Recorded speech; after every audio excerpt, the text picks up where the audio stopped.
Today I join colleagues in discussing one of the latest attempts from the Trump administration to undermine and sabotage the Affordable Care Act. This week, the Senate will vote on a congressional resolution of disapproval, or a CRA, on a Trump administration final rule that gives states broad latitude to ignore the consumer protections of the Affordable Care Act. The rule essentially gives patients in those states the choice between health insurance that doesn't provide coverage when it's needed the most, the so-called junk plans, or being priced out of the health insurance market entirely. As we've already seen, Republican lawmakers in some states are more than eager to dismantle the protections of the Affordable Care Act and bring back the days of insurance companies being in charge, putting profits above the health of consumers in those states. In fact, 20 such states have gone a step further by bringing forward a lawsuit seeking to invalidate the ACA in its entirety. This is not a theoretical threat to our health care system. Over the next year, we will see a final ruling on this lawsuit, and a ruling in favor of these states would be nothing short of catastrophic. Not only would this upend the health care system as we know it in those states, this ruling would apply to every state, even those like my home state of Rhode Island, which has done an outstanding job in implementing the ACA, expanding coverage, and making health care more affordable for all Rhode Islanders.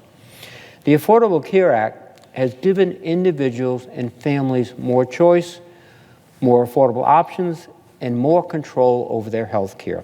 And with these new options for health coverage, the uninsured rate in Rhode Island has reached historic lows, hovering around 4%. Today, because the ACA is the law of the land, insurance companies can no longer deny you coverage for a pre-existing condition or put an annual lifetime cap on how much they will pay for your care. Because of the ACA, young adults can stay on their parents' plans until they turn 26 years of age, and women can't be charged more based on their gender. Also under the ACA, basic health services like maternity care and behavioral and mental health must be covered. The ACA has helped keep costs down by requiring insurance companies to cover preventive care at no charge so that the smaller things don't turn into bigger, expensive medical problems like surgeries. Yet, President Trump continues to put all of this progress at risk. The rule that we're voting to invalidate this week is just one such example. In his first year in office, President Trump failed to pass his bill to repeal the ACA when he had Republican majorities in both the House and the Senate. Despite widespread public opposition to these efforts, the administration has since moved forward with its sabotage strategy in the absence of a legislative win. President Trump ended federal funding for a key ACA program, which helps keep plans more affordable for those in the private market by covering some costs for patients with the most expensive medical conditions.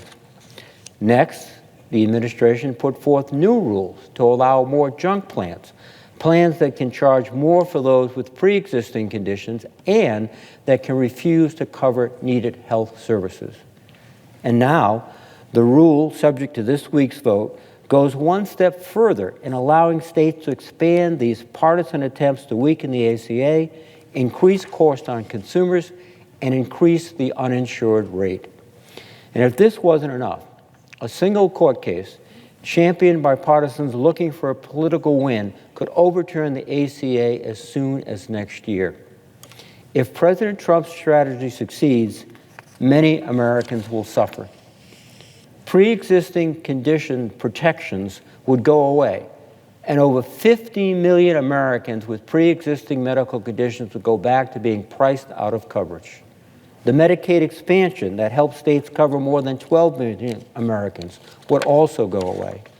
Young adults would be kicked off their parents' insurance. Women could be charged more, as would older Americans. People would lose access to mental and behavioral health care, and prescription drug costs for seniors would go up. In Rhode Island, it is estimated that approximately 100,000 people could lose coverage if Trump's lawyers convinced the courts to tear down the ACA. The state would lose hundreds of millions of dollars in federal funding for health care. all to satisfy President Trump and congressional Republicans' desire for a political win at the expense of the American people. We cannot afford to go back to the days when insurance companies were in control. We cannot wait until the Trump administration and congressional Republicans come up with a plan. The ACA was signed into law almost 10 years ago, and still its opponents have no alternative. Americans with pre-existing conditions, those who are fighting illnesses, parents with children with complex medical needs, young people who need coverage while they explore new career opportunities. These people, our constituents, our neighbors, our families, do not have the time to wait for Republicans to come up with a solution for a problem they themselves are creating. We should instead be spending our time working on solutions to today's problems. There are pressing issues that Congress should be spending time addressing to improve health in this country. Prescription drug costs continue to skyrocket. In fact, addressing prescription drug costs alone would go a long way towards bringing down health care costs overall. Yet, if the ACA goes away, this will be for naught.